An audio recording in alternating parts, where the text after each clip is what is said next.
Hello friends, मैं आपका दोस्त नदीम। इस वीडियो में हम सीपीसी के अंदर, सिविल प्रोसीजर कोड के अंदर ये देखेंगे कि जब कोई भी सूट जो है फाइल किया जाता है तो उसमें अगर एक प्लेंटिफ है और एक डिफेंडेंट है तो उस केस में तो कोई प्रॉब्लम नहीं है। पर अगर नंबर ऑफ पर्सन्स हैं, काफ़ी सारे लोग हैं, तो अब ये हम कैसे पता लगाएं कि उनमें से हम किस किस पर्सन को एज ए प्लेंटिफ वो ज्वाइन कर सकते हैं उस सूट को। एग्जाम्पल के तौर पे ए बी सी डी ये 4 पर्सन हैं। अब ए बी सी का किसी तरह का कोई डिस्प्यूट हो जाता है डी के साथ।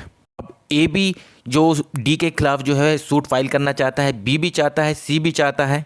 तो अब ये कैसे डिसाइड करें, क्या ए बी सी ये तीनों मिलकर एक ही सूट करें, एक ही सूट फाइल करें डी के खिलाफ, या फिर अलग अलग सूट फाइल करें डी के खिलाफ, कि ए अलग करे, बी अलग करे, सी अलग करे। तो इस वीडियो के अंदर हम इसको ही जानेंगे। तो आइए स्टार्ट करते हैं। देखिए, जैसे कि मैंने आपसे कहा कि अब कैसे डिसाइड करें कि एक सूट के अंदर कौन कौन person as a plaintiff join कर सकते हैं, तो इसका जो आंसर दिया है वो सीपीसी के अंदर, सिविल प्रोसीजर कोड के अंदर जो ऑर्डर 1 है, ऑर्डर 1 का रूल 1 हमें इस चीज़ का आंसर देता है, जो कि बात करता है जॉइंडर ऑफ प्लेंटिफ। मतलब कौन कौन person as a plaintiff join कर सकते हैं। तो जहां पर एक से ज़्यादा पर्सन हो वो सारे ही सूट फाइल करना चाह रहे हैं, केस करना चाह रहे हैं किसी एक पर्सन के खिलाफ या ग्रुप ऑफ पर्सन के खिलाफ। कैसे डिसाइड करें कि क्या वो सारे एक ही सूट के अंदर सब प्लेंटिफ बने या अलग अलग सूट करें। तो इसका जवाब है ऑर्डर 1 का रूल 1। अब इसमें देखिए 2 कंडीशन है। अगर ये 2 कंडीशन फुलफिल होती हैं तो वो सभी पर्सन एक ही सूट फाइल कर सकते हैं। मतलब वो सभी पर्सन एक ही सूट के अंदर एज ए प्लेंटिफ ज्वाइन हो सकते हैं। वो कंडीशन क्या है, उस कंडीशन के लिए हम बेयर एक्ट की लैंग्वेज देख लेते हैं। पहली कंडीशन है any right to relief in respect of or arising out of the same act of transaction or series of acts or transaction is alleged to exist in such person whether jointly, severally or in the alternative। तो ये first condition है। दूसरी condition है if such person brought separate suit any common question of law or fact would arise। तो अगर ये दोनों condition fulfil हो रही हैं वो person as a plaintiff join हो सकता है उस सूट के अंदर। देखिए, इन दोनों कंडीशनों को हम डिटेल में समझने के लिए पहले क्या करते हैं कि पहली कंडीशन को इसको ब्रेक डाउन कर लेते हैं, इसको पॉइंट में बना लेते हैं, ताकि इसको हमके जो इसमें वर्ड्स दिए हुए हैं वो क्लियरली समझ में आए। पहली कंडीशन को लिए हम 3 पॉइंट बनाएंगे। पहला पॉइंट बनाएंगे राइट टू रिलीफ, दूसरा पॉइंट बनाएंगे सेम एक्ट और transaction or series of act और ट्रांजैक्शन, और थर्ड पॉइंट बनाएंगे जिसमें हम वर्ड लिखेंगे जॉइंटली, सेवरली एंड अल्टरनेटिव। तो ये 3 पॉइंट थे फर्स्ट कंडीशन में। दूसरी कंडीशन जो है उसमें पॉइंट बनाएंगे कॉमन क्वेश्चन ऑफ लॉ और फैक्ट।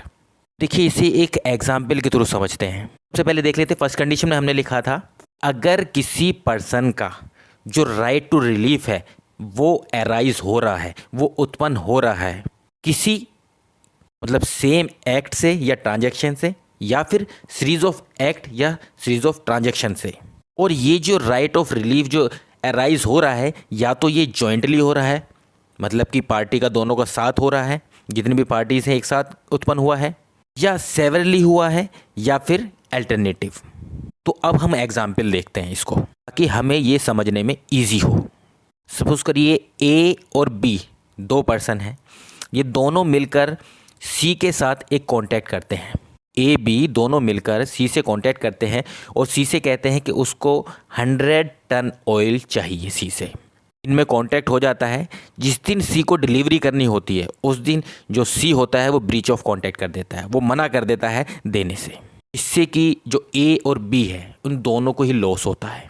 अब क्वेश्चन ये है क्या ए और बी, ए अलग सूट करे बी पर और बी अलग करे, ए अलग सूट करे सी पर, बी अलग सूट करे सी पर, या फिर दोनों एक ही सूट जो है फाइल कर सकते हैं।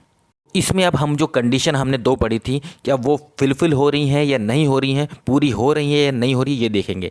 तो अगर फर्स्ट कंडीशन देखें ए और बी, सी की वजह से दोनों का ही राइट जो है, राइट टू रिलीफ जो है वो अराइज हो रहा है, उत्पन्न हो रहा है।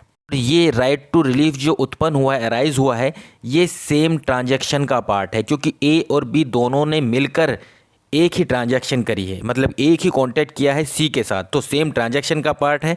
दूसरा, ए और बी को जो राइट टू रिलीफ जो अराइज हो रहा है वो जॉइंटली हो रहा है, एक साथ हो रहा है, तो इसलिए फर्स्ट कंडीशन फुलफिल है। दूसरी कंडीशन देखें, अगर दूसरी कंडीशन देखें तो दोनों ए और बी ने जो कांटेक्ट किया था सी का, वो दोनों के एक ही फैक्ट हैं, कॉमन फैक्ट हैं दोनों के, और जो कॉमन ही लॉ उन पर अप्लाई होगा। मतलब ए अगर अलग सूट करता है, बी अलग सूट फाइल करता है, तब भी दोनों का जो कानून लगेगा, जो लॉ लगेगा, अप्लाई होगा, वो सेम अप्लाई होगा। तो इसलिए ए और बी दोनों एज ए प्लेंटिफ ज्वाइन हो सकते हैं।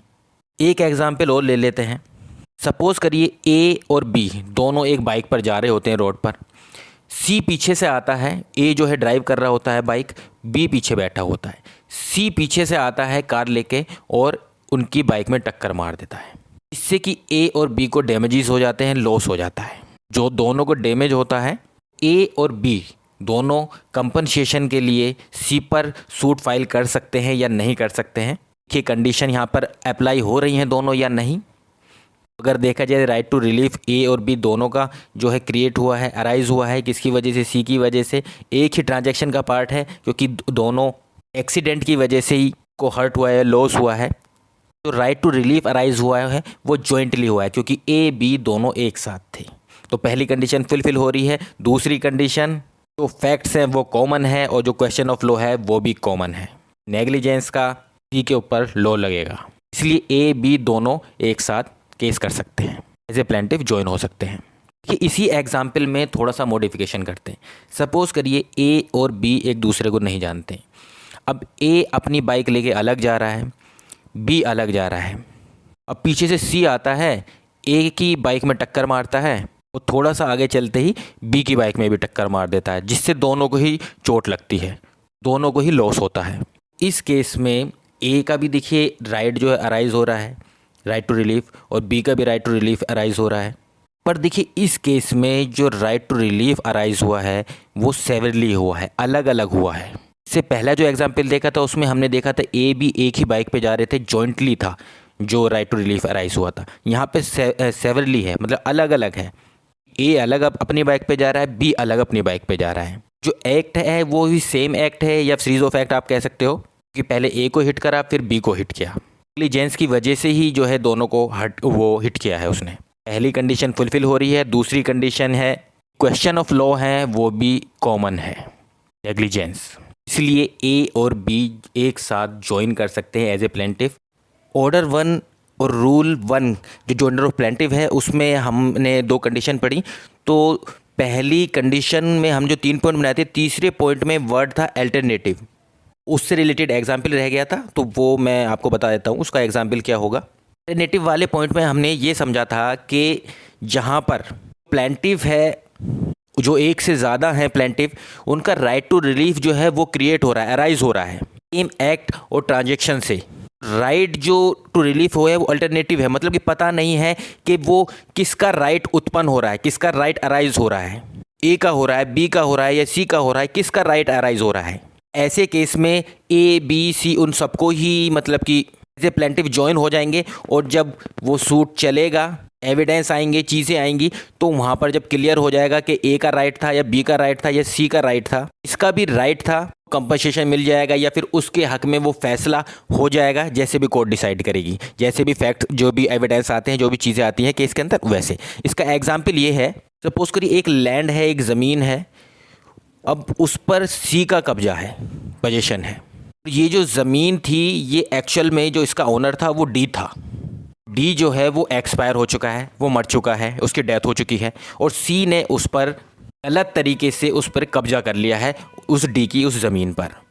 अब जो डी की जो वाइफ थी बी, वो सी के ऊपर केस करती है, वो जो प्रॉपर्टी है वो ज़मीन जो है वो उसको मिलनी चाहिए। यहाँ पर जो बी है उसका राइट टू रिलीफ क्रिएट हो रहा है, सेम एक्ट से हो रहा है, क्योंकि उसने पोजीशन वो उसने ज़बरदस्ती उस पर कब्जा कर लिया है, वो छोड़ नहीं रहा है उसको।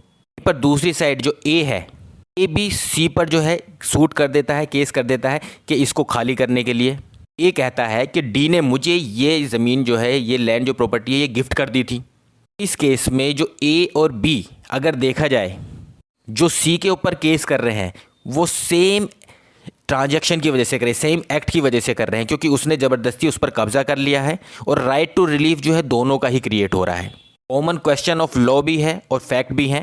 पर प्रॉब्लम ये है कि ये पता नहीं है कि क्योंकि ज़मीन जो होगी या तो वो ए की होगी अगर गिफ्ट कर दिया है, या अगर बी कह रहा है कि नहीं गिफ्ट नहीं किया है तो वो उसकी बी की वाइफ की उसकी वाइफ की होगी। यहाँ पर जो ए और बी हैं दोनों एज ए प्लेंटिफ जो है ज्वाइन हो सकते हैं और सी पर सूट कर सकते हैं, क्योंकि दोनों कंडीशन फुलफिल हो रही हैं। बाद में जैसे भी एविडेंस आएगा, जैसे भी प्रूफ होगा, उसके बिहाफ पर ए या बी दोनों में से जिसका भी राइट टू रिलीफ बनता है, जिसका भी राइट बनता है, उसको वो प्रॉपर्टी चली जाएगी। सपोज़ करिए ए और एक पर्सन है, वो बी के साथ कॉन्टैक्ट करता है। कॉन्ट्रैक्ट में ये होता है कॉन्ट्रैक्ट के ए जो है बी को 100 टन ऑयल सेल करेगा, और उसी दिन जो ए है वो सी के साथ भी कॉन्टैक्ट करता है कि वो उसको भी 100 टन जो है ऑयल सेल करेगा, और वो दोनों ही कॉन्ट्रैक्ट जो है वो ब्रीच कर देता है, तोड़ देता है। इस केस में क्या ए के ऊपर बी और सी जो है एक साथ जो है प्लेंटिफ एज ए जॉइन हो सकते हैं एक ही सूट के अंदर, है या नहीं? इसका आंसर है नहीं।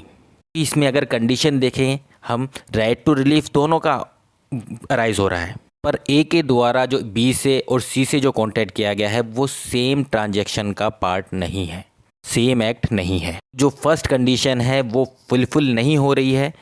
हालांकि जो कॉमन क्वेश्चन ऑफ लॉ है वो सेम हो सकता है, पर जो सेम ट्रांजैक्शन का पार्ट नहीं है, इस वजह से पहली कंडीशन फुलफिल नहीं हो रही है, तो इस वजह से ये दोनों एज ए प्लेंटिफ एक सूट के अंदर ज्वाइन नहीं कर सकते। क्योंकि एक ही सूट के अंदर प्लेंटिफ ज्वाइन होने के लिए ये ज़रूरी है कि दोनों ही कंडीशनों का फुलफिल होना।